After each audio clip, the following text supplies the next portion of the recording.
ॐ सहनाववतु सहनौ भुनक्तु सह वीर्यं करवावहै तेजस्विनावधीतमस्तु मा विद्विषावहै।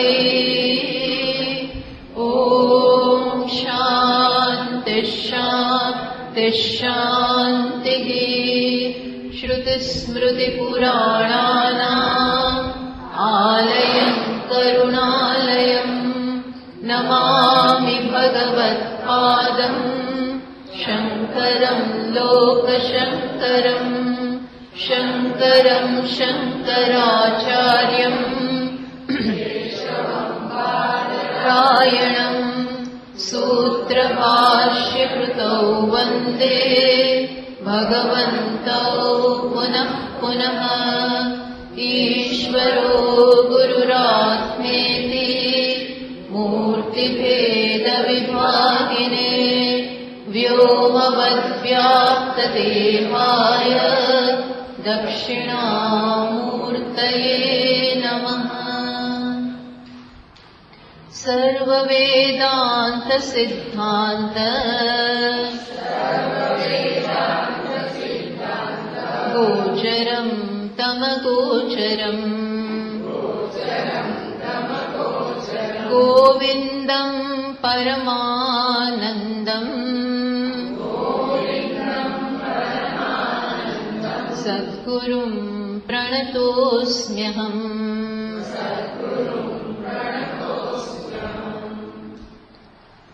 471 ને હા જો પહેલા શેની ચર્ચા આવી? પ્રારબ્ધની ચર્ચા આવી. કોના પ્રારબ્ધની? તો કે જ્ઞાનીના સંદર્ભમાં ગ્રંથકારે પ્રારબ્ધની ચર્ચા કરી. કઈ પ્રકારે ચર્ચા કરી? કે જ્ઞાનીને પ્રારબ્ધ છે કે નહીં. જે અજ્ઞાની જીવો છે એમને તો પ્રારબ્ધ છે જ, એમાં કોઈ પ્રશ્ન જ નથી. કારણ કે એમના હજી કર્મો છે, કર્મો એમને ભોગવવાના છે, ભોક્તૃત્વ આ બધું જ છે, એટલે ત્યાં તો એવો પ્રશ્ન. તો જ્ઞાનીના સંદર્ભમાં વાત કરી કે જ્ઞાનીને કેમ પ્રારબ્ધ નથી. તો જ્ઞાનીની દ્રષ્ટિએ પ્રારબ્ધ નથી. એના પણ જ્યાં સુધી આ દેહ ચાલે છે એનો પણ દેહ હોય એવું આપણે કહીએ છીએ. પણ એ બધું કોની દ્રષ્ટિએ? અજ્ઞાનીની દ્રષ્ટિએ. જે બધા જોનાર છે એમની દ્રષ્ટિએ એ લોકો જુએ કે આ બી એક વ્યક્તિ છે, એ પણ પોતાનો વ્યવહાર કરે છે, ભિક્ષા લેવા જાય છે, આવે છે, જાય છે, બધું કરે છે, અને એના જીવનમાં પણ વ્યાધિ આવે, સારા બધું આવે. એ પ્રકારે બધા જોનાર એવું જોતા હોય છે. પણ જ્ઞાનીની પોતાની દ્રષ્ટિએ પ્રારબ્ધ છે નહીં. કેમ નથી? કારણ કે એના માટે બધું જ મિથ્યા બની ગયું છે. એના માટે સમગ્ર જગત મિથ્યા છે, અહંકારે મિથ્યા છે. એક ફલાણી વ્યક્તિ જે બ્રહ્મથી અલગ હોય અને એનું અસ્તિત્વ હોય એવું કંઈ રહ્યું જ નથી. એના માટે તો શું છે? માત્ર બ્રહ્મ પારમાર્થિક સત્તા. એના માટે તો એની પોતાની દ્રષ્ટિએ તો હવે વ્યવહારિક સત્તાનો બાદ થઈ ગયો છે. વ્યવહારિક સત્તા એટલે સગુણ. એ વ્યવહાર કરતો હોય ત્યારે બધું ચાલે છે, એની ના નહીં. પણ એ પોતે શું માને છે? કે આ તો બધું સ્વપ્ન સમાન છે, આ તો મારો પોતાનો જ વિકલ્પ છે, આ તો મારા પોતાનો જ પ્રક્ષેપ છે. એટલે એની દ્રષ્ટિએ તો વ્યવહારિક સત્તા રહી નથી. ભલે એનો આભાસ છે, એ આભાસ જુએ છે. એમાં આપણે આપણો પડછાયો જોતા હોઈએ તો પડછાયા જોડે વાતો કરવા ના જઈએ, પડછાયાને બ્રેકફાસ્ટ ના આપીએ, પડછાયાની સેવા ના કરીએ. આવું બધું કેમ નથી કરતા? ભાઈ કરો ને, છે તો ખરો, દેખાય તો છે, દેખાય છે એ બરોબર છે, પણ એની સત્યતા કેટલી? દેખાય છે, દેખાયા વગર રહી ના શકે, પણ એની સત્યતા નથી. માટે તમે આને ખવડાવો, પીવડાવો, દવા કરો એવું પેલાને નથી કરતા. કેમ? જાણો છો એ કઈ પ્રકારનું છે. એમ જ્ઞાનીની દ્રષ્ટિએ એનો દેહ છે ખરો, પણ હવે એની સત્યતા કેટલી છે? જગત એ દેખાય છે ખરું એને, પણ એની સત્યતા રહી નથી. આને કહેવાય મિથ્યા. હા, દેખાય ખરું. તો જ્ઞાનીની દ્રષ્ટિએ આ રીતે પ્રારબ્ધ હવે રહ્યું નથી. એટલે એ પ્રકારનો શ્રુતિએ ગ્રંથકારે 446માં શ્લોકથી માંડીને ક્યાં સુધી વાત કરી? 464 એટલા શ્લોકોમાં 446 થી શરૂ કર્યું પ્રારબ્ધનો વિચાર જ્ઞાનીની કેસમાં. તો કેટલાય બધા શ્લોકોમાં 464 ત્યાં સુધીના શ્લોકોમાં પ્રારબ્ધનો વિચાર કર્યો. કોના સંદર્ભમાં? જ્ઞાનીના કેસમાં. એ પત્યું. પછી શેની વાત કરી? નાનાત્વ નિષેધ. પછી દ્વૈત છે જ નહીં. જેમ પ્રારબ્ધ દેખાય ખરું, જ્ઞાનીનો દેહ દેખાય, એ વ્યવહાર કરતો દેખાય, આ બધું દેખાય છે, પણ આપણે કહીએ ને સત્તામાં ડિફરન્સ છે. એક પારમાર્થિક સત્તા જેનો ક્યારેય નિષેધ ન થાય, ત્રિકાલે બધા કાળથી જે પર છે એ સત્તા નિત્ય છે, પારમાર્થિક સત્તા. અને વ્યાવહારિક સત્તા કેવી છે? એ દેખાય એટલી જ એની સત્યતા, એનાથી વધારે કંઈ નહીં. તો એ જ પ્રકારે ડ્યુઆલિટી એટલે કે દ્વૈત એ પણ દેખાય છે ખરું, પણ અંદર કોઈ ભેદ સાચો નથી. જેમ અનેક માટીના ઘડા હોય એ દેખાય, પણ એનો ભેદ સાચો નથી. સ્વપ્નમાંય અનેક દેખાય. સ્વપ્નમાંય છે ને અનેક લોકો હોય, એમાં શત્રુ ને મિત્ર હોય, એમાં બે વૈરીય હોય, એમાં એક પોલીસ હોય અને બીજો ચોર હોય, એને પકડીને લઈ જતા હોય. આ બધું સ્વપ્નમાં ચાલે, પણ શું છે? એક જ છે ને, એક જ છે. એક જ પોતે પોલીસ અને એ ચોર, એક જ માતા અને એ જ પિતા, એ જ જમીન, એ જ આકાશ, એ જ વાયુ, એ જ અગ્નિ, બધું એ જ. ચર અચરમાં ફેર નથી. બાકી આપણને એમ થાય ચર અચર કેવી રીતે સરખા હોય, જળ ચેતન કેવી રીતે સરખા હોય, પણ હોય. નાનાત્વનો નિષેધ કર્યો ઘણા બધા શ્લોકોમાં. 465માં શ્લોકથી તમે જુઓ. આપણે વિવેક ચૂડામણી ઘણો સમય જતો રહ્યો એટલે 465માં શ્લોકથી આ નાનાત્વનો નિષેધ કર્યો. નાનાત્વ એટલે ભેદ, દ્વૈતનો. હા, દ્વૈત. અને એ પણ હંમેશા આપણે જોઈએ છીએ કે આ ગ્રંથ બધા ઉપનિષદો ઉપર આધારિત છે. ત્યાં જે બધો મુખ્ય આઈડિયા હોય, મુખ્ય વિચાર હોય, મુખ્ય વાક્યો હોય, એનો જ અહીંયા લઈ અને ચર્ચા કરે છે. તો અહીંયા કહ્યું, જો 465માં શ્લોકમાં કહ્યું, પરિપૂર્ણમ અનાદિ અનંતમ અપ્રમેયમ અવિક્રિયમ એકમ એવ અદ્વયમ બ્રહ્મ. પેલા સ્ટેટમેન્ટ કર્યું કે બ્રહ્મ કેવું છે? પરિપૂર્ણમ, અનાદિ, અનંતમ, અપ્રમેયમ, અવિક્રિયમ. પ્રમેય એટલે એને જાણી ન શકાય. અવિક્રિયમ, કોઈ વિકાર, કોઈ પરિવર્તન, કોઈ કરતા કોઈ એમાં ચેન્જ જ નહીં. બોલો, ચેન્જ જ નહીં. જેવું છે એવું જ હંમેશા. તો આપણે તો કંટાળી જઈએ, કોઈ ચેન્જ જ નહીં. આપણે તો ચેન્જ જોઈએ. શું જોઈએ? ચેન્જ. તો કે છે કે એ તો એટલા માટે છે કે આપણને આપણાથી સંતોષ નથી એટલે ચેન્જ જોઈએ છે. બાકી ચેન્જ છે એના માટે આપણને વિવિધતા જોઈએ છે, કારણ કે આપણામાં પૂર્ણતા નથી દેખાતી. જ્યારે પોતાનામાં પૂર્ણતા ન દેખાય ત્યારે વિવિધતા જોઈએ, ચેન્જ જોઈએ, હવા ફેર કરવો પડે. બધું પછી આવે. પણ જેને પોતાનાથી જ સંતોષ છે એવું કોઈ ચેન્જ જ નથી. અવિકારી, ચેન્જ થવાની શક્યતા નથી. અસ્થિ ભાતિ પ્રિય ચૈતન્ય ચિત ઘન આનંદ ઘન પ્રજ્ઞાન ઘન ઠોસમ ઠોસ ચૈતન્ય જ છે. આવું છે. એવું બ્રહ્મ એકમ એવ અદ્વયમ. એના સિવાય કાંઈ નથી, એના જેવું કાંઈ નથી, એનાથી અલગ કાંઈ નથી, અને એના પોતાનામાં અંદર કોઈ વિભાગ નથી. આવું બ્રહ્મ. અને પછી પાછું ફોડ પાડ્યો, નેહ નાનાસ્તિ કિંચન ન ઇહ નાના અસ્તિ કિંચો. શ્રુતિ આ વાક્ય છે ને કઠોપનિષદમાં આવે છે, બૃહદારણ્યકમાં આવે છે. કયું? આટલું. નેહ નાનાસ્તિ કિંચન. એનો અર્થ શું થાય? ન ઇહ નાના અસ્તિ કિંચન. ન ઇહ. ઇહ એટલે અહીં. અહીં એટલે આ જગતમાં આપણા જે અનુભવનો ક્ષેત્ર, આપણો જે અનુભવનો ક્ષેત્ર છે ને, ત્યાં શું નથી? નાના અસ્તિ કિંચન. ભેદ કે દ્વૈત આટલું કઈ નથી. આટલું કઈ નહીં. આટલું સોય જેટલું નહીં, વાળ જેટલું નહીં, જરા જેટલું ભેદ નથી. એવી ફોડફાડ. આ એટલા માટે ભારપૂર્વક શ્રુતિ, આ મુખ્ય વસ્તુ છે. આ દ્વૈત જ આપણને છે ને દુઃખ આપે. શ્રુતિના વાક્યો જે હોય છે ને એ વોટર ટાઈટ હોય. Water tight compartment. આપણે કે પાણી એ ના જઈ શકે. વોટર ટાઈટ એટલે શું? એમાંથી પાણી એ ના નીકળી શકે. બાકી પાણી તો જરા જેટલી જગા મળે ને તો નીકળી જાય. ભલા મકાનોમાં ભેજ આવે. હજી તો 2 વર્ષ ત્યાં ભેજ શરૂ. ભેજ એ વોટર ટાઈટ નથી. એ કેવું નથી? વોટર ટાઈટ નથી. શ્રુતિના વાક્યો કેવા છે? Water tight. અર્થાત તમે એમાં આટલો કઈ મેક ના કરી શકો. શું તમે ના કરી શકો?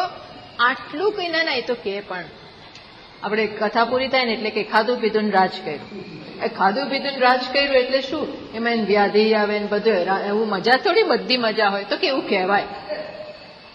એમાં અહીંયા શું એવું કહેવાય? એવું છે કહેવા ખાતર. નેહ નાનાસ્તિ કિંચન. આટલું ભેદ નથી. એ કહેવા ખાતર નથી.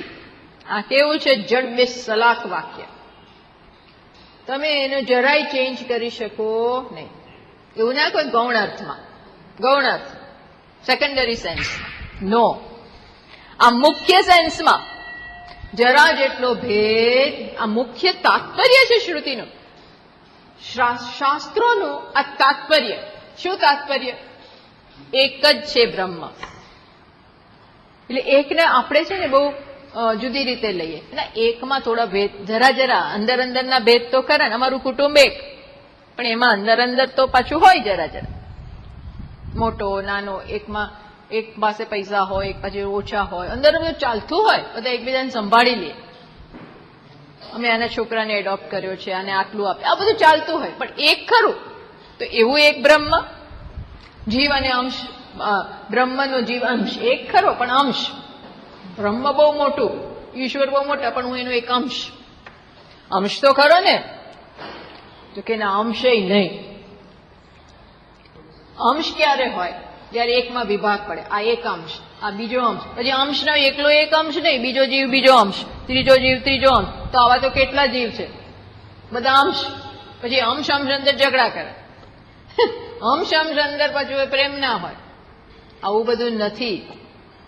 સમુદ્રમાં અનેક મોજા, પણ એ બધા તો કે ના, એવું નહીં. એ મુખ્ય તાત્પર્ય છે શ્રુતિનો. તો એ વિચાર ક્યાંથી શરૂ કર્યો? 465માં શ્લોકથી શરૂ કર્યો. તો કેટલાય શ્લોકોમાં, ક્યાં સુધી તમને કહો? 471. ત્યાં સુધી કયો વિચાર આવ્યો? બ્રહ્મ બતાવતા જાય અને સાથે શું કહેતા જાય? રિપીટ કરે. નેહ નાનાસ્તિ કિંચન. આ દ્રઢ કરવા માટે આપણામાં છે ને જ્ઞાનની દ્રઢતાનો અભાવ છે. દ્રઢતાનો અભાવ. દ્રઢતા હોય તો કામ પતી જાય. એક વખત સત્ય કેવું છે? નિશ્ચય થઈ જવો જોઈએ. આમ જ છે અને આ જ મારું ધ્યેય છે અને આ જ મારું સ્વરૂપ છે. હવે એકવાર નિશ્ચય થઈ ગયો ને પછી છે ને કામ પતી ગયું. પછી હવે આપણે એને વળગી રહેવાનું જ રહ્યું અને એ પ્રમાણે ઉતારતા રહેવાનું. એ નિશ્ચય જન્માવવા માટે આ પુનરુક્તિ ચાલે છે. એ નિશ્ચય જન્માવે છે આ રીતે ગ્રંથકાર કેટલાય શ્લોકમાં એકની એક જ વાત કરે કે ભૂલીશ નહીં, તું વળગી રહે. કોને વળગી રહે? એકમેવા દ્વયમ બ્રહ્મ. એકમ એવ અદ્વયમ. સજાતીય ભેદ નહીં, વિજાતીય ભેદ નહીં, સ્વગત ભેદ નહીં. એવું બ્રહ્મ જ્યાં જરા જેટલું દ્વૈત નથી. જરા દ્વૈતની કલ્પના કરી જરા જેટલા દ્વૈતને પણ સ્વીકાર્યું કે ભય જન્મી જાય છે. પછી છે ને આપણને એક નાનામાં નાના કીડીથી એ ભય જન્મે. કીડી એ ભય આપે, બધું ભય આપે, ભયથી ગ્રસ્ત આપણે થઈ જાય. મચ્છરે ભય આપે. આપણી ઇમ્યુનિટી લો થઈ ગઈ હોય અને પછી મચ્છરો ફરતા હોય તો આપણને એમ થાય આ કરડશે તો આવી બન્યું, આપણે ગયા કામ છે. તરત નાનામાં નાની વસ્તુ, બાકી મચ્છર શું કરવાના આપણને ડરાવી દે. પણ મચ્છર મને ડેન્ગ્યુ કરી દે અને પછી લઈ જાય, એવું થાય. એટલે આપણે મચ્છરને જોઈને એના ભયની મૂળમાં શું છે? મારી તકલીફ, મને મારી ખબર નથી. આપણા વિશેની સમજમાં ખૂટે છે, એ સમજમાં તકલીફ છે. એટલે ગ્રંથકાર જ્યારે જ્યારે ચાન્સ મળે ત્યારે આવા અગત્યના જે તાત્પર્ય મૂલક વાક્યો હોય એને દ્રઢ કરતા જાય છે. નાનાત્વનો નિષેધ, નિષેધ, નિષેધ, નિષેધ, તોડો, દૂર કરો, દૂર કરો, દ્વૈતની ભાવનાને દૂર કરો, એ પકડી રાખે. બહુ સરસ રીતે તમે એ જોજો થોડા બધા શ્લોકોમાં.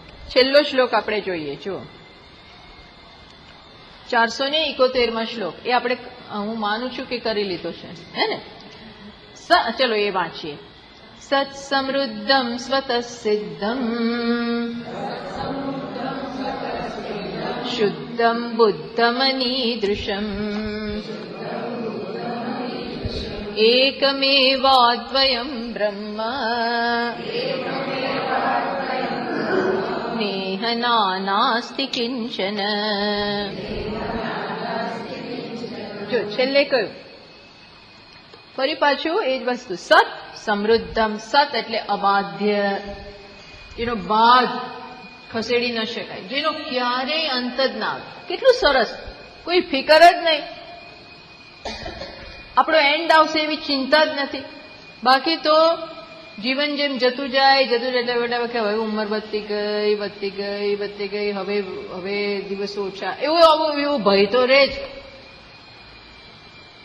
દિવસે દિવસે શક્તિ ઓછી થાય, આવા બધા ભય રહે. તો અહીં તો શું કહે છે? સત એટલે શું? અબાધ્યમ, એની ઉંમર જ નથી.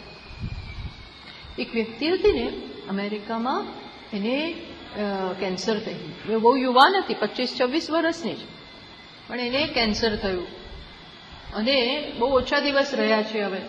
એટલે એને એક દિવસ એક ડોક્ટરને કહ્યું કે મને મારી સાથે બેસો, મારી પાસે બેસો, તમે ટ્રીટમેન્ટ આપો છો એ તો બધું બરોબર છે, પણ મારી પાસે બેસો, મારે વાત કરવી છે. તો કે શું? તો કે છે મને બહુ જ ડર લાગે છે, બહુ જ હું ગભરાઈ ગયો છું. તો કે શેનાથી ગભરાવ છો? તો કે મૃત્યુથી. મૃત્યુ આવી રહ્યું છે નજીક, દિવસે દિવસે, ક્યારે આવશે ખબર નથી, મને બહુ જ ચિંતા, મને બહુ ભય છે. સ્વાભાવિક છે. એટલે પેલા ડોક્ટરે, કોનું મૃત્યુ? હવે એ ડોક્ટર વેદાંતથી નીકળ્યો. આ ડોક્ટરોને વેદાંત જો આવડવું જોઈએ, હા, કારણ કે આ મદદ કરે, શીખે તો બહુ સારું. તો પેલાને કહે કોનું મૃત્યુ? તો કે આ મને કેન્સર થયું છે ને. તો કે કોને થયું છે કેન્સર? તો કે શરીરને. કે મને થયું છે? તો કે ના, તને થયું ને, શરીરને થયું છે. તો એનાથી સડો વ્યાપી ગયો છે. કોને વ્યાપી ગયો છે? તો કે શરીરને. જે પાર્ટમાં થયું છે, બોનમાં, ત્યાં થયું છે. તને ક્યાં થયું છે? મૃત્યુ થશે. કોનું થશે? શરીરનું થશે, તારું નહીં થાય. બહુ સમજાવ્યું, કલાકો કાઢ્યા. તો પેલું કે વાત બરોબર છે, જોઈ શક્યા કે એન્ડ આવશે ખરો, કોનો પીડા થશે ખરી, બધું થશે, પણ કોને થશે? શરીરને, આત્માને નહીં. એને લોજિકલી સમજાવ્યું તો સમજ પડી ગઈ. એના કંઈ પુણ્ય હશે અને અંતઃકરણ શુદ્ધ હશે, જે હોય. અને સમય છે ને, છેલ્લા સમયે તમે બહુ સતર્ક થઈ જાઓ. પહેલા તો થોડી લાપરવાહી હોય, આળસ હોય, પ્રમાદ હોય, બીજું બધું અવેલેબલ હોય ને, એટલે એટલું ધ્યાન ના આપે માણસ. પણ આ તો એન્ડ જ નક્કી જ છે. એટલે એ તો આમ ચોટલી બાંધીને એને સાંભળ્યું એકાગ્રતાથી, અને એ વિચારને ખસવા ના દીધો. તો એ ચિંતા રહિત એનું શરીર એને છોડ્યું, ભયથી મુક્ત થઈ ગયો. શેમાં સ્થિત થઈ ગયો? જેની જે એની બ્રહ્મની જે સમજ હશે, બોલો, એમાં એને જે સમજ હશે એમાં એને આવડી. એવું કહે છે. એટલે સુખદેવજી એવે કીધું ને કે ભાઈ 7 દિવસ છે તારી પાસે, એ ઓછા નથી. એક બીજા કોક છે એને એક જ મિનિટમાં થઈ ગયું. નામ હું ભૂલી ગઈ. હે, હા, ખટવાંગ. 1 જ મિનિટ. એટલે આ તો દ્રઢતા, જે સમજે એની દ્રઢતા હોય તો થોડુંક બી ખ્યાલ આવી ગયો હોય, હું આ નથી, બસ પકડી રાખી, એકદમ પકડી રાખી એ વિચારને, તૈલ ધારાવત એ વિચારને દ્રઢતાથી પકડી રાખી. ઇનફ, એ ઇનફ છે. એ અહીંયા કે છે સત સમૃદ્ધમ અખંડ આનંદ રૂપમ. કેવો છે આત્મા? આનંદ સ્વરૂપ. જે આનંદ બીજે શોધીએ છીએ તો આત્મામાં જ છે, આત્મા જ છે, શોધવાની જરૂર જ નથી બીજે. પણ આપણે એ દ્રઢતા નથી આવતી કે બીજે નથી, એ મારામાં જ એ દ્રઢતા નથી આવતી. એ દ્રઢતા આવે તો વિષયની કોઈ અપેક્ષા, આકાંક્ષા, વિષયની દોટ, એનું આકર્ષણ રહે જ નહીં ને. અને આપણો પોતાનો તિરસ્કાર ના થાય. આ તો આપણે આપણેથી તિરસ્કાર કરીએ છીએ, આપણા તરફ જોતા નથી, આપણા માટે સાથે કંટાળો આવે છે, આપણાથી થાકી જઈએ છીએ. આ એકલા અને શું, બસ આખો દિવસ આવવાનામાંથી બહાર નથી નીકળતા. અરે ભાઈ, આ જ અખંડ આનંદ રૂપ છે. પેલા લોકો ગુફામાં બેસે છે તો એ એકલો જ થયો ને જે ગુફામાં બેસે છે. તો તું તારા રૂમમાં એકલો છો તો મજા કર ને. ગુફા કરતા તો સારું છે. ગુફામાં તો બધું થાય, એના કરતા તો આ ઘરમાં સારું છે. એસીમાં સરસ બેસીને ચિંતન કરો. ના થાય, નિશ્ચય નથી જન્મતો. શું થાય? તે બધા છોડીને જતા રહે. એટલે મારું કહેવાનું શું છે કે નિશ્ચય, એક્સેપ્ટ કે હું આનંદ સ્વરૂપ છું, આનંદ સ્વરૂપ છું. આજુબાજુ જે હોય તો એ સ્વતઃ સિદ્ધમ શુદ્ધમ. શુદ્ધમ એટલે દોષ અસ્પૃષ્ટમ, કોઈ દોષ જ નથી. બોલો, કોઈ દોષ જ નથી મારા. દોષ છે તો મનમાં છે, હું મન નથી. દોષ છે તો શરીરમાં છે, હું શરીર નથી. છેડો જ ફાડી નાખ્યો. કહ્યું ને, મઘવન મર્ત્યમ વા ઇદમ શરીરમ આત્મ મૃત્યુના. કીધું ને, પ્રજાપતિએ મઘવન ઇન્દ્રને કહ્યું, મઘવન મર્ત્યમ વા ઇદમ શરીરમ. આ શરીર કેવું છે? મર્ત્યમ. તું રોકી નહીં શકે. અને એ તો આવશે તો આવવા દો, પણ એ આવતા પહેલા કેટલું કરશે તો જાણી જ લે. જીવનની અમુક વાસ્તવિકતાઓ સ્વીકારવી જ પડે. એમાં બુદ્ધિમત્તા છે, એમાં પરિપક્વતા છે. ગભરાવાની જરૂર નથી. મર્ત્યમ વા ઇદમ શરીરમ, આ વાસ્તવિકતા છે, સ્વીકારી લે. અને કેવું છે? પ્રજાપતિ વળી ફોડ પાડી, આત્મ મૃત્યુના. એ તો મૃત્યુના જડબામાં જ છે. એવું નથી કે એક દિવસ આવશે. હજી તો બહુ વાર છે, હજી બહુ વાર છે. મને આ જ્યોતિષે કહ્યું છે કે તમે તો બહુ લાંબી આયુષ્ય રેખા છે. અને એ જ્યોતિષ સાવ સાચો છે, સાચું કીધું છે. એ મારે કોઈ ચિંતાની જરૂર છે નહીં. સાંત્વન મળે આપણને. હું એવું નથી કહેતી, બતાવવું અને સારું લગાડવું પોતા વિશે. યુ કેન પ્લાન, એની ના જ નથી. આપણા શાસ્ત્રમાં જ્યોતિષ એનું સ્થાન એટલા માટે જ છે. પણ શું જાણવાની જરૂર છે કે મને કંઈ થવાનું નથી, આત્માને કશું નથી થવાનું. દોષ અસ્પૃષ્ટમ, એને દોષ એકેય પ્રકારના દોષ છે જ નહીં. અસ્પૃષ્ટમ, એને સ્પર્શ પણ ના કરી શકે. ચૈતન્ય સર્વવ્યાપી છે. આ બધી વસ્તુ તો એને સ્પર્શતી જ નથી. બુદ્ધમ, વળી પાછું કે જ્ઞાનરૂપ. જ્ઞાનરૂપ એટલે ચૈતન્ય સ્વરૂપ, જળ નથી. બુદ્ધમ અનિદૃશ્યમ. અનિદૃશ્યમ એટલે શું? આમ જ છે, આટલું જ છે એવું આપણે કહી શકીએ. જીવન આને શું કે આ લાલ કલર, એવું ક્યારે કહી શકું? અને આટલો એનો માપ, આટલો એનો વેઇટ 1 કિલો, એવું ક્યારે કઈ માપી શકાય? એવું આત્મા વિશે કઈ ના કહી શકીએ કે આટલાનું એનું વજન. આપણું વજન આપણે કહી શકીએ, આત્માનું વજન ના કહી શકીએ. અને આવો જ છે એવોય ના કહી શકે. કેમ? તમારી સામે આવતો જ નથી. અનિદૃશ્યમ, એને તમે જોતા જ નથી. તો જોતા નથી તો વળી પછી મોટી આત્માની વાતો શું કરવાની? ભાઈ જોવાની જરૂર નથી. એ દ્રષ્ટા પોતે છે. એ દ્રષ્ટા પોતે જ છે. અનિદૃશ્યમ.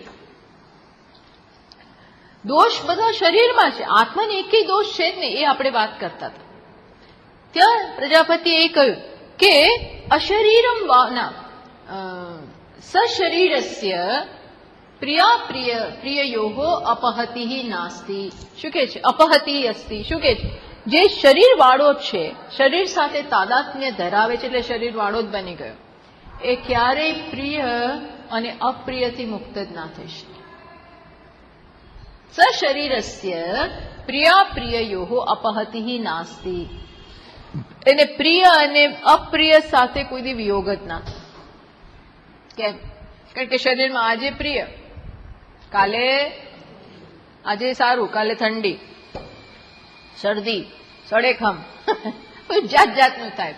પડી ગયા, આકડી ગયા, ક્યારેક બહુ સારું. આ ચાલવાનું જ, મનમાં ચાલવાનું, બુદ્ધિ, આ તો બધું ચાલ્યા. આ બધાનો કોઈ એન્ડ જ નથી. હા, સમજી જાઓ, આ કશાનો એન્ડ જ નથી. દ્વંદ્વ એટલે ઓપોઝિટ, એ ચાલ્યા જ કરવાના. તો કે છે પ્રજાપતિએ ત્યાં ભગવાનને કહ્યું કે તું સમજી જા, અશરીરમ વાવસંતમ ન પ્રિયા પ્રિય સ્પૃશત. પણ જે અશરીર છે એવું જાણે છે કે હું અશરીર આત્મા છું, એને અપ્રિય અપ્રિય સ્પર્શતા એ દ્રષ્ટિએમાં કહ્યું શુદ્ધમ. એ કેવું છે? હંમેશા શુદ્ધ. પછી અનિદૃશ્યમ એ પણ કહ્યું. પછી છેલ્લે કહ્યું પાછું શું? ન ઇહ નાના અસ્તિ કિંચન. અહીંયા આટલો બી ભેદ છે એ કહ્યું. તો હવે આ બધું તો પતી ગયું. હવે તમે શેનું શરૂ કરો છો? પાછા ગ્રંથ તો ચાલુ જ છે. તો કહ્યું કે સૂક્ષ્મતમાર્થમ અર્થમ ગ્રાહયિત એવ શ્રોતાર્થસ્ય કથનીયત્વાત ઈદૃશ સ્થલેષુ પૌનરુક્તિ આશંકા નૈવ કાર્ય. બુદ્ધિ માટે છે ને સૂક્ષ્મ અર્થ ધારણ કરવો જરા અઘરો છે. ડિપેન્ડ્સ કેવી બુદ્ધિ હોય, કેવી એકાગ્રતા હોય. પણ બાકી જરા સૂક્ષ્મ અર્થ હોય તો એ જરાક સમજતા થોડી તકલીફ પડે. માટે ગ્રંથકાર શું કરે છે કે કહેવાય ગયું છે બધું, તો પણ શ્રોતાર્થસ્ય કથન, વળી કહેલી વસ્તુ ફળી કહે છે. કહેલી જ વસ્તુ ઇઝી ને ઇઝી બનાવતા જાય છે. શેના માટે? કારણ કે સૂક્ષ્મ વસ્તુ સમજવી જરા અઘરી છે. ભગવદ્ ગીતામાં ભગવાન છે ને અર્જુન માટે સરળ ને સરળ ને સરળ કરતા જ જાય છે, કરતા જ જાય છે. કારણ કે તત્વ સૂક્ષ્મ છે એટલે કદાચ ના સમજાયું હોય તો. એટલે 7મા અધ્યાયમાં પોતાની તત્વની વાત કરી, પછી ત્યાં વિભૂતિની વાત કરી, પતી ગયું. હવે પાછા 9માં કરી, તત્વની વાત કરી, વિભૂતિની વાત. હવે તો પત્યું ને? તો કે ના. 10મા અધ્યાયમાં વળી પાછા અર્જુને પૂછ્યું નથી તો એ શરૂ કરી દીધું. ભૂય એવ મહાબાહો શૃણુ મે પરમમ વચઃ યત્તેહમ પ્રિયમાણાય વક્ષ્યામિ હિતકામ્યય. ભૂય એવ મહાભાવ, ફરીથી સાંભળ, મારા વચન સાંભળ. પરમમ વચમ, હું તને કહું છું કારણ કે તારામાં ઉત્સાહ છે. તું બહુ ઉત્સાહથી મને પ્રેરે છે. શ્રોતા પ્રેરે, હા, વક્તાને. શ્રોતાને ઉત્સાહ હોય, રસ હોય, એકાગ્રતા હોય તો વક્તાને છે ને વધારે ઉત્સાહ છે. નહીં તો વક્તા ઢીલા થઈ જાય. વક્તાને ઉત્સાહ પર પાણી ફરી જાય. ક્યારે? શ્રોતા અડધા ઊંઘમાં હોય, શ્રોતા આમ સતર્ક ના હોય. શ્રોતાને કયું ક્યાં શું ચાલે છે, ક્યારે આવે આ વિવેક ચૂડામણી, ક્યાં હવે આ કયો ગ્રંથ છે? એવું થાય આટલા વખત પછી શરૂ કરી ક્યાં નવો ગ્રંથ, ટોટલી ન્યૂ નવો વિષય શરૂ થયો એવું લાગે. આવું બધું હોય ને તો મને હવે શું કરું? એટલે આ તો એક્ઝામ્પલ આપું છું. તમે એવા કોઈ છો જ નહીં, પણ આ તો એક વાત કરું છું. એટલે એકદમ ઉત્સાહ આવે, એટલે બધું કહેવાય ગયું તોય ફરી, અને ફરી પાછું એમ બોલ બોલ કરવાનો એને શોખ છે, એટલે બોલ બોલ નહીં, ભગવાન બહુ બોલકા છે. તો કે એટલે, તો કે ના એટલે નહીં, કેમ બધું ઈઝી ઈઝી ઈઝી, કેમ વધુ ને વધુ સરળ ને સરળ ને સરળ કરતા જવું, એ ભગવાનનો હેતુ છે કે તને સ્પષ્ટ હું બધે દેખાવ. એટલે 10મા અધ્યાયમાં તો અર્જુનને જરાક જ કીધું કે તમે મને બતાવો બધું, એટલે બતાવી દીધું. શું બતાવી દીધું? વિશ્વરૂપ દર્શન. લે જોઈ લે, તમે આવું ના કર્યું તો ચાલે, તો કે ના બતાવું છું, એટલે તને સ્પષ્ટ દેખાય કે હું સમગ્ર જગતમાં વ્યાપ્ત છું, હું જ છું બધું. આ રુદ્રય હું, દેવીય હું, ગણેશય હું, હનુમાનય હું, આ હું, આ બધું હું જ. આ શત્રુઓ બધા મારામાં અંદર, મૃત્યુ આ બધું હું.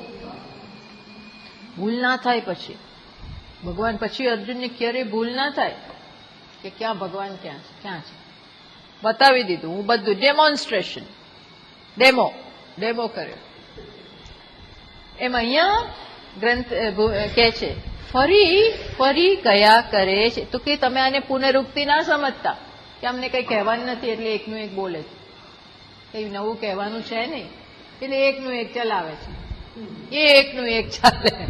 કે એવું નથી, આ પુનરુક્તિ શંકા નૈવ કાર્યા, આ પુનરુક્તિ થઈ રહી છે એવી શંકા મહેરબાની કરીને કરશો નહીં. અને પછી પાછું શરૂ કરે છે પછી 442માં.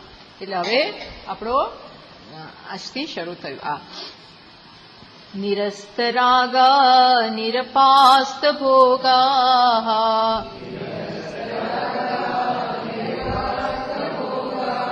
શાંતા સુદાંતા યતયો મહાંતઃ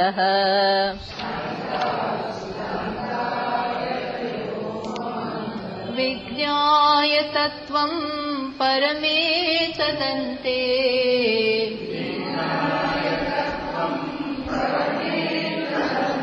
પ્રાપ્તા પરામ નિર્વૃતિમાત્મયોગાત.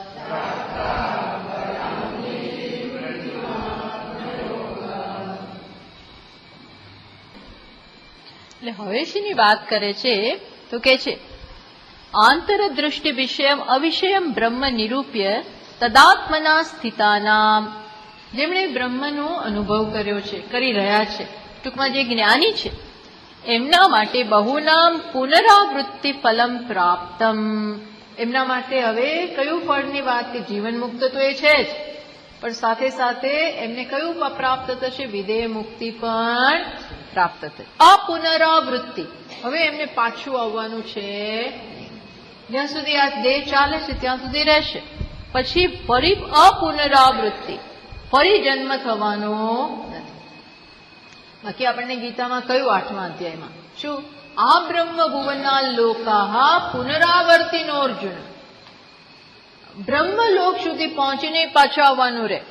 ઇવન બ્રહ્મલોકમાં પહોંચો, પુણ્ય કર્મને કારણે, ઉપાસનાને કારણે છેક બ્રહ્મલોકમાં જાય, પણ ત્યાંથી જેવા એ પુણ્ય પૂરા થાય પછી તરત પાછું ક્યાં આવવાનું? મર્ત્યલોક. ક્યાં બ્રહ્મલોક ને ક્યાં મર્ત્યલોક? આવવું પડે. જો ત્યાં જઈને ત્યાં કામનાથી ગયા હોય તો પછી પૂરું જ થઈ જાય, એટલે આવવાનું જ છે. પણ હવે કોની વાત કરે છે? આંતરદૃષ્ટિ વિષયમ અવિષયમ બ્રહ્મ નિરૂપ્ય, બ્રહ્મનું નિરૂપણ કર્યું, અગોચર અપ્રમેય એવા બ્રહ્મની વાત કરી, એમાં જે સ્થિત થઈ ગયા છે, જેને આત્મ સ્વરૂપે જેવો જાણે છે. બહુનામ અપુનરાવૃત્તિ ફલમ પ્રાપ્તમ, એને અપુનરાવૃત્તિ રૂપી મોક્ષ પ્રાપ્ત થાય છે. હવે એનું એ વસ્તુ, હવે એ ચર્ચા આવે છે. એટલે શું કે છે? હવે કોની વાત થાય છે? જે લોકોને જીવન મુક્તિ છે અને સાથે શું મળશે? વિદેહ, ટૂંકમાં ફરી જન્મ થવાનો નથી, એ વાત પણ આપણને કરે છે. એટલે કે છે નિરસ્ત રાગાહ નિરપાસ્ત ભોગાહ શાંતાહ સુદાંતાહ યતયઃ મહાંતઃ. આવા લોકો કેવા? યતિઓ, આવા મહાન આત્માઓ. કોણ? જે કેવા છે? નિરસ્ત રાગાહ, જેમનામાંથી રાગ જતો રહ્યો છે, જેમનામાંથી રાગે વિદાય લઈ લીધો છે, રાગ રહ્યો જ નથી. પછી નિરપાસ્ત ભોગા, ભોગઈ રહ્યો નથી, ભોગ કરવાની જરૂરિયાત જ નથી.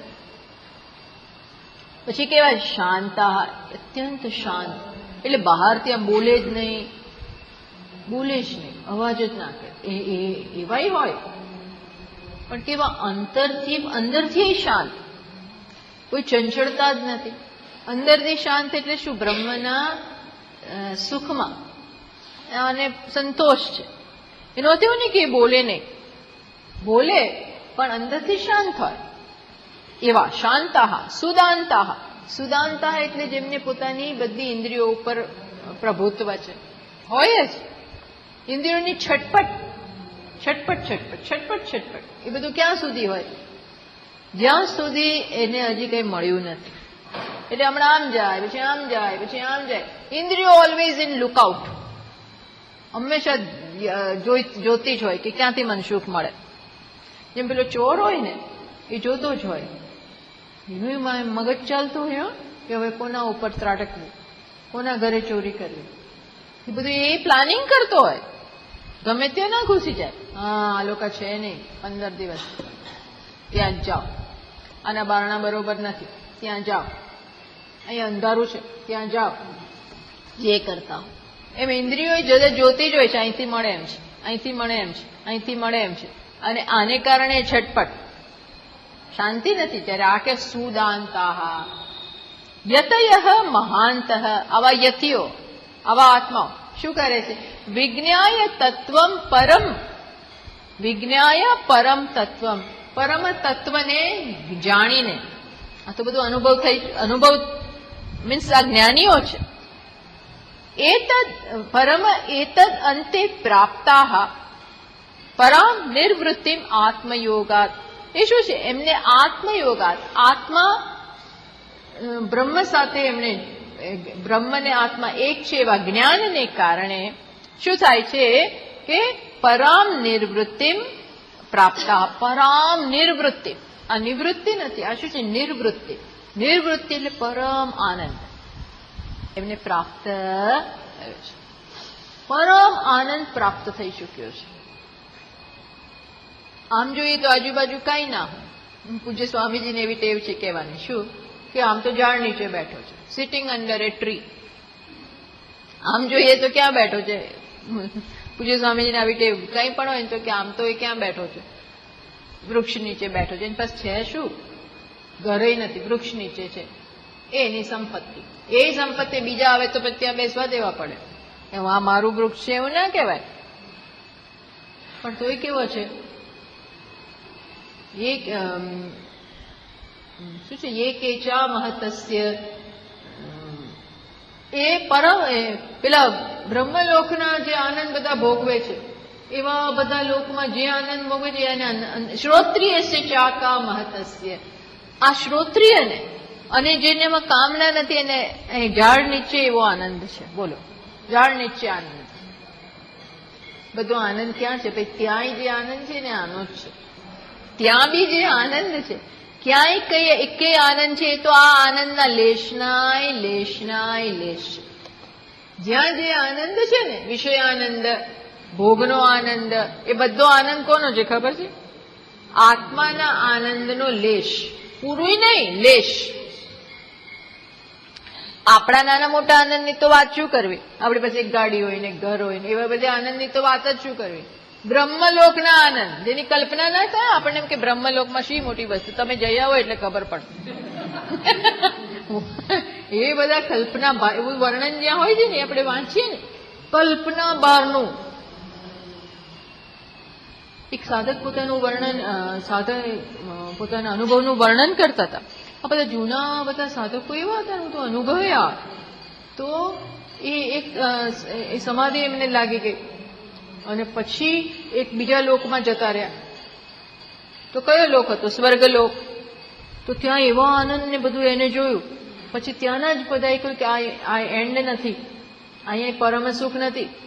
તો કે પરમ સુખ ક્યાં છે? તો કે હજી ઉપર જાઓ, બીજા લોકમાં. ભૂ ભુવઃ સ્વઃ મહ, મહલોકમાં, મહરલોકમાં ગયા. તો ત્યાં એવા એવા બધા એને જોયું, આહા હા હા, કલ્પના બહારનું. તો પેલા કે છે કે અમે પૂરતું નથી, તમે આગળ જાઓ. તો આગળ ગયા. તો આગળના લોકમાં બધા પોતાનામાં મજા હતી, પણ તોય એ પણ એવું કે છે, શું કે છે, this is not the end. હજી આગળ આમાં બધે જતા ગયા છે, એક બ્રહ્મલોકમાં ગયા. તો ત્યાં એને એવું જ કહેવામાં આવ્યું કે આ પૂરતું નથી. તો કે હવે ક્યાં જાઓ? કે તમારા પોતાનામાં જાઓ. તમારું પોતાનું સ્વરૂપ જ આની પાસે કઈ નથી. એની પાસે આ બધુંનો કોઈ વિસાદ છે. એ તો છાંટા છે, છાંટા ઉડે ને આમ જરાક, એવા છાંટડા જ છે બધે. તો એટલે આપણે શું ગુમાવીએ છીએ ખબર છે? એ નહીં જાણીને આપણે કેટલું ગુમાવીએ છીએ. કલ્પના કરો, જેના બધે માત્ર છાંટા છે, એને નહીં જાણીને, નહીં મેળવીને, ને તો મળેલું તો છે જ. એટલે એને ખૂટતું હોય તો શું ઘટે? જાણતા નથી એટલું છે તો ખરું જ, નથી એવું તો છે જ નહીં, છે ખરું. પણ આપણે જાણતા, આપણે આપણું પોતાની સંપત્તિ મેળવી શકતા. યો વેદ નિહિતમ ગુહાયામ, યો વેદ નિહિતમ ગુહાયામ. આ બુદ્ધિરૂપી ગુફામાં એ છુપાયેલું છે. બુદ્ધિરૂપી ગુફામાં એટલે આ બધા અવરોધો પાછળ છુપાયેલું છે, પંચકોશ પાછળ છુપાયેલું છે, અનેક બધા ખોટા ખ્યાલ. પંચકોશ એટલે 5 ખોટા ખ્યાલ, એની પાછળ છુપાયેલું છે. જ્યાં યો વેદ, જે એને ત્યાં જાણી લે છે, અર્થાત જે આ બધા ભ્રમમાંથી મુક્તિ મેળવવામાં સફળ થાય છે, એને ક્યાં મળી જાય છે? સો શ્રુતે સર્વાન કામાન સહ, એને એકી સાથે બ્રહ્મના બધા આનંદ પ્રાપ્ત થાય છે. બ્રહ્મણા વિપશ્ચિતા, એ જ બ્રહ્મ રૂપે બધા આનંદ પ્રાપ્ત કરે છે. આનંદ એ પ્રાપ્તિનો વિષય નથી, આનંદ એ છે એ જાણવાનો વિષય. આ મોટો તફાવત છે, આ મોટો પેરેડાઇમ શિફ્ટ છે જીવનમાં. પેરેડાઇમ શિફ્ટ, સિદ્ધાંત બદલાઈ જાય છે. આનંદ એટલે આપણને જે મેળવવાનું છે. એટલે આપણે જીવનની બધી પ્રવૃત્તિ કઈ તરફ હોય? મેળવવા માટે. પણ આ તો પહેલો ચેન્જ ત્યાં કરવાનો છે કે મેળવવાનું નથી, એ તો છે, એનો જે છે એનો આવિર્ભાવ કરવાનો છે. જે સ્વામીજીની ભાષામાં કહું તો જે વિદ્યમાન છે એને વર્તમાન કરવાનું. જે વિદ્યમાન છે એને આટલી સમજ પડી જાય ને તો આપણું પોણા ભાગની ચંચળતા ઓછી થઈ જાય. આટલું સમજ પડે તો કેમ? કારણ કે હવે મને શું ક્લેરિટી તો આવી ગઈ કે બીજે નથી, ક્યાં છે મારામાં, મારે શોધવાનું બાકી છે. હવે એમાં જે કરવાનું એ કરીએ, એમાં જે નડતું હોય એ કાઢીએ, બીજે તો નથી. ખબર પડી ગઈ કે પાણી આ જમીનની નીચે છે, એટલે હવે બીજે જોવા તો હું ના જાઉં, બીજે ખોદવાનું તો બંધ થઈ ગયું. કારણ કે પેલું પેન્ડ્યુલમ લઈ અને પેલો આવ્યો અને એને કહ્યું પાણી ક્યાં છે ભાઈ? કે એને અહીંયા પાણી છે. એટલે હવે શું થઈ ગયું?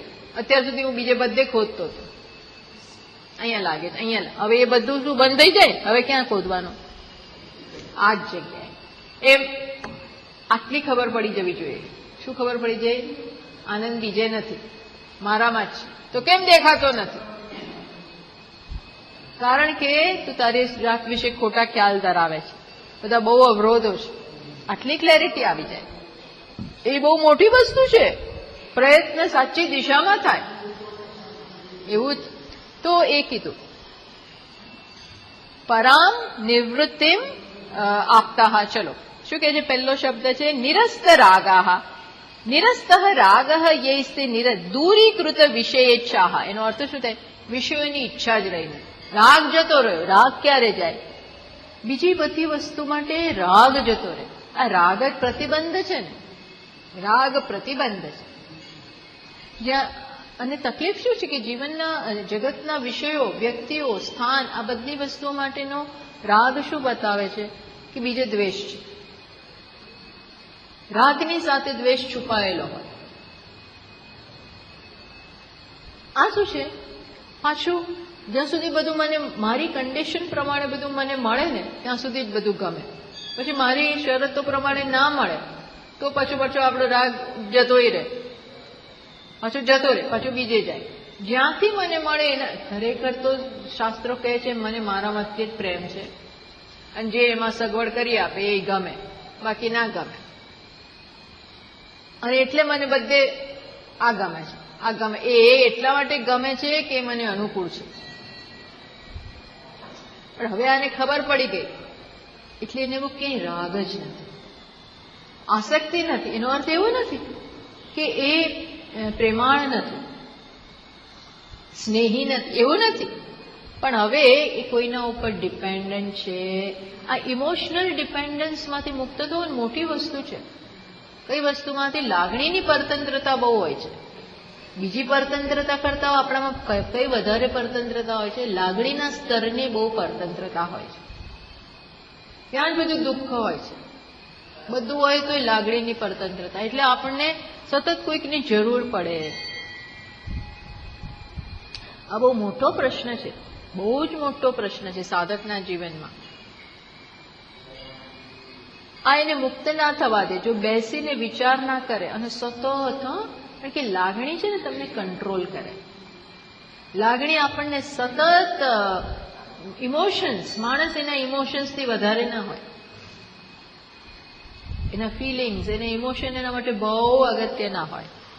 બુદ્ધિ ગમે એટલું કહે પણ એ છેલ્લે કરે એનું ઇમોશન્સ કે એમ જ. એટલે આપણે એ મનને કેળવવાનું છે, મનને સમજાવવાનું છે કે ભાઈ તારે શું જરૂર છે, તારું મારે તમારી સાથે કોઈ જરૂર નથી એમ કરીને છૂટા નથી પડવાનું. મારે તમારી કઈ જરૂર, એવું બધે એવા સ્ટેટમેન્ટો અને એવા છેડા ફાડવાની એવી બધી જરૂર નથી. પણ અંદરથી મુક્ત થવાની જરૂર છે, અંદરથી મુક્ત. ઠીક છે, જે છે એ બધું ઠીક છે, જે છે એ બધું બરોબર છે. ક્યાંય હું પરતંત્ર છું નહીં. ભલે પૈસા માટે પરતંત્ર હોય, આપો હવે ઘર ચલાવવાનું છે એ માટે ભલે પરતંત્ર હોય, તમે ચેક આપો ત્યારે કામ થશે, એ બધું બરોબર છે. પણ તોય ખુશ હોય જો આ સ્વતંત્રતા આવી ગઈ હોય. એટલે આને આ બધી ક્લેરિટી આવતી જાય છે. નિરસ્ત રાગ, બધા રાગ જતા રહ્યા બધેથી ગયા. તો હવે તો આમ તો કે ના, આત્મામાં પૂર્ણ રાગ છે, ધ્યેયમાં પૂર્ણ રાગ છે, ધ્યેયને વળેલો છે. એના જીવનનું જે એક ધ્યેય છે, જે મેળવવા માંગે છે, ઈશ્વર, આત્મા, ભક્તિ જે હોય એને ત્યાં રાગ છે. ત્યાં રાગ એટલે એને રાગ ના કહેવાય, પછી એને ભક્તિ કહેવાય, પછી એને જ્ઞાનનિષ્ઠ કહેવાય, જ્ઞાન સાધના કહેવાય. એ છે. પણ બીજે બધેથી ધ્યાન સંકેલાઈ ગયો. જો બીજે પણ રાગ હોય તો હજી જ્ઞાની નથી, કારણ કે બીજે હજી સત્યતા આપે છે. એટલે હજી કામ બાકી છે, બહુ મોટા કામ બાકી હોય. નિરસ્ત રાગા, અને બધા રાગ જતા રહ્યા. આત્મામાં રાગ હોવાને કારણે, એટલે ભગવાને બહુ સ્પષ્ટ કહ્યું, વિષયા વિનિવર્તન્તે નિરાહારસ્ય દેહિન.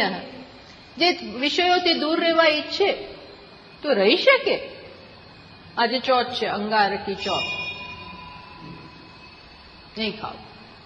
તો યાદ આવે કે આ ક્યારે ચંદ્રમાના દર્શન થાય, ક્યારે ચંદ્રમાનો ઉદય થાય, ક્યારે બધું થાય ને હું પછી બેસું, એવું થાય.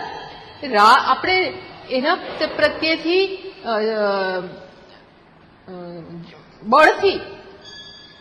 બળથી એનાથી દૂર રહીએ. નક્કી કે નહીં જોવું, નહીં ખાવ, નહીં પીવું, એવો હઠથી એનાથી દૂર રહીએ. પણ એનો અર્થ એવો નથી કે મન ત્યાં જતું નથી. મનમાં લાલસા તો છે જ, લાલસા હજી છે. આ તો એક સાદી વાત કરી મેં, એ પણ જતું રહે. ક્યારે? રસવર્જમ, રસની રસની આકાંક્ષા જે છે ને એ જતી રહે. ક્યારે? પરમ દૃષ્ટવા નિવર્તતે. જ્યારે એ રસ પોતાનામાં પ્રાપ્ત થાય ત્યારે પેલોય જતો રહે. પોતાનામાં મળે અથવા ભગવાનમાં મળે. ભગવાનનો રસ પેલા એ અલાઉડ છે, એ સ્વીકાર્ય છે કે પહેલો તબક્કો કદાચ એવો હોય, કદાચ શું એવો જ હોય. પહેલો તબક્કો કેવો હોય કે ભગવાનમાંથી રસ મળે, ભગવાનના દર્શન, લીલા, શ્રવણ, મનન, આત્મા દર્શન, આત્માનું શ્રવણ, બધું એક જ એમાંથી. એટલે શંકરાચાર્યજીએ કહ્યું ને આ જ ગ્રંથમાં મહારાજે, શું? સ્વસ્વરૂપાનું દર્શનમ. સ્વસ્વરૂપનું ચિંતન એ ભક્તિ જ છે. સ્વસ્વરૂપનું ચિંતન ભક્તિ જ છે. બાકી કોને ગમે આવું બધું? કોને મજા આવે? એમાં મજા આવે, એમાં સમય જતો રહે, એમાં ખોવાઈ જાઓ. બસ સાચા ટ્રેક ઉપર છે, સાચો ટ્રેક છે. આના બધાને કારણે નિરસ્ત રાગા. બધા રાગ આવી રીતે ગયા છે કે ચમત્કાર નથી થયા, કોઈ ચમત્કાર નથી હોતા. આ બધું કામ હોય છે, વિવેકથી જ આ થયું છે. વિવેક અને વૈરાગ્ય. વિવેકને કારણે વૈરાગ્ય આવતો જાય. પછી શું છે? નિરસ્ત ભોગાહ, નિરપાસ્ત ભોગાહ. નિરપાસ્ત ભોગાહ એટલે શું? અતઃ એવ નિરપાસ્ત ભોગ. એટલે રાગ જતો રહ્યો એટલે ભોગય જતો જ રહે. જેવો રાગ જતો રહે એટલે ભોગય પછી કરવાની ઈચ્છા ના રહે. જ્યાં સુધી રાગ તીવ્ર હોય એક વસ્તુ માટે તો પછી ભોગ કરવો જ પડે, એના વગર ચાલે જ નહીં. રાગની કેટલી ઇન્ટેન્સિટી છે એ પ્રમાણે ભોગ તમે કરવાના જ છો. પણ હવે એ જ નથી રહ્યો તો હવે શેનો ભોગ? એ ધારો કે ભોગ કરે ને તો એમાં ભોગની કોઈ પેલી એ રહી, ગંભીરતા ના રહી.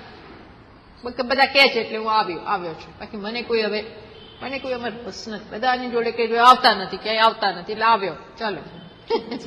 ફેમિલી મેમ્બર્સ, કુટુંબના બધા કકડાટ કરે, કોઈ દી તમે આવતા નથી, કોઈ દી અમારી જોડે તો બેસતા જ નથી, કોઈ દી અમારી સાથે રેસ્ટોરન્ટમાં આવતા નથી, કોઈ દી અમારી સાથે આમ નથી કરતા. અમે તો હવે કોઈ દિવસ તમને કોઈ રસ જ નથી, તમને કોઈ લાગણી જ નથી રહી. સારું તો ચાલો, વચ્ચે વચ્ચે તમે હા પાડો, હું આવીશ. એનો અર્થ કે ના, પછી ત્યાં જઈને એવું ના કરીએ. ત્યાં રસ નથી એટલે પછી દિવેલ પી. દિવેલ તો હવે રહ્યું જ નથી. દિવેલ પીને બેસે એવું તો થયું જ નથી. પછી એન્જોય કરે. પણ અંદરથી એમ ના થાય કે હવે પાછું હવે ક્યારે જવાનું છે, એવી કોઈ એ રહી નથી. એટલે નિરસ્ત શું કહે? નિરપાસ્ત ભોગાહ. અને બીજું શું છે? ત્યક્ત ભોગાહ. અહીં તો આવું લખે છે, યદૃચ્છા લાભ સંતુષ્ટાહ. યદૃચ્છા લાભ સંતુષ્ટા. યદૃચ્છા એટલે પ્રારબ્ધ પ્રમાણે, કે ઈશ્વર જે આપે એનાથી સંતોષ. ઈશ્વર જે આપે એનાથી સંતોષ. એની કોઈ માંગણી નથી કે કેમ આજે આમ, તમે જે આપો ને બરોબર છે. માંગણી જતી રહી. સામેથી એવા સંજોગો રચે નહીં. ઈશ્વર જે રચે એ બરોબર છે. નહીં તો નહીં આપણે ઈશ્વરે આપે નથી, આ તો બરોબર નથી, આમ નહીં, આમ કરો, આમ બનાવો, આમ આપણે કરવું પડે. કારણ કે આપણને ભગવાન કરે એમાં સંતોષ ના હોય. ભગવાનને શું ખબર પડે કે મારે શું જોઈએ, મને કરવા દે ને હું ભગવાનને ડિક્ટેટ કરું, આમ કરો, આમ કરો, આમ કરો, આ પ્રમાણે કરજો. આપણે એના પર છોડીએ નહીં કે તું જે આપે. આપણે લખીને આપીએ, આમ આપજે. કેમ આપજે? તો આ પ્રમાણે આપ. એટલે આપણી કામના બહુ સ્પષ્ટ કરી દઈએ ભગવાન પાસે. આપણે કદાચ એની કદાચ આપણને મનમાં ચિંતા રહે કે નહીં સમજે તો, આડાવડું આપશે તો, એટલે આપણે બહુ સ્પષ્ટ કહી દઈએ, જો આટલું આવું મારે ફળ છે આની પાસે. કારણ કે મારી સુખાકારી અત્યારે એના ઉપર ડિપેન્ડન્ટ છે.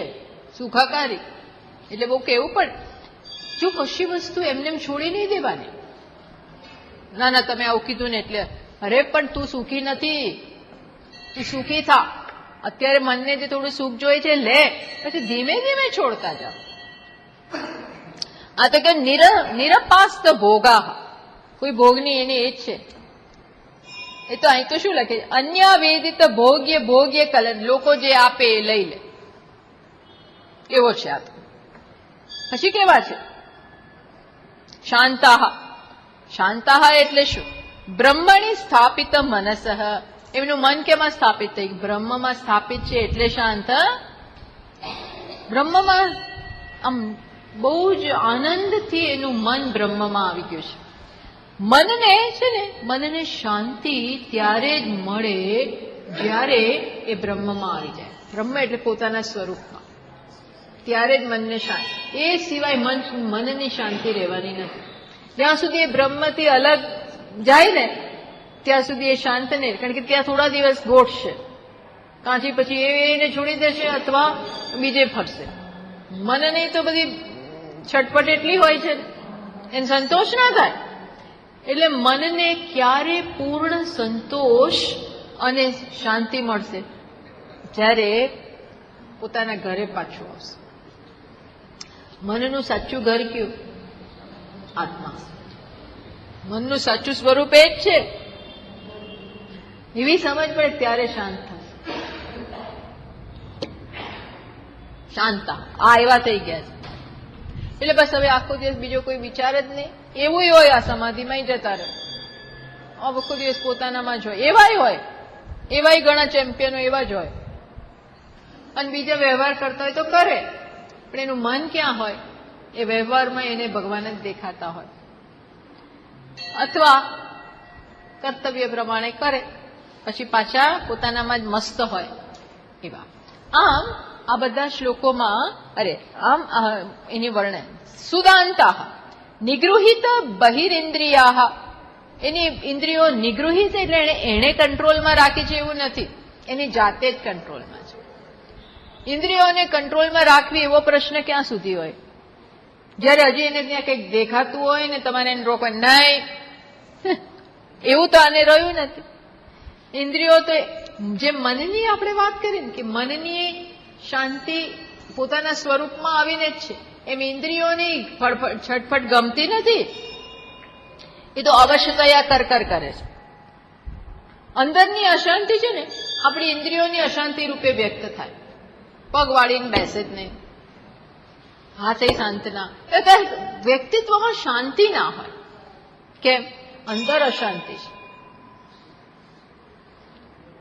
એટલે એ આ રીતે વ્યક્ત થાય. પણ આને કે સુદાંતા, સુષ્ટુ, સુમુક, એની જાતે જ ઇન્દ્રિયો શાંત, મજા છે. એને એમ ના થાય કે હવે આમ કરી નાખો, આમ કરી નાખો બધામાંથી.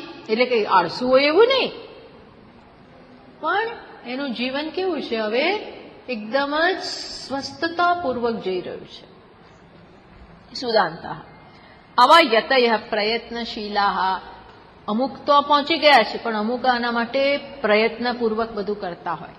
સાધક લેવલ ના હોય, પણ નિશ્ચય હોવાને કારણે એનો માર્ગ કંડારાઈ ગયો છે.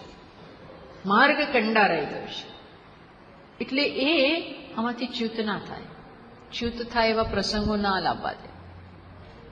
યતય મહાંતઃ ચલો એ પછી આવતા વખતે કરીશું.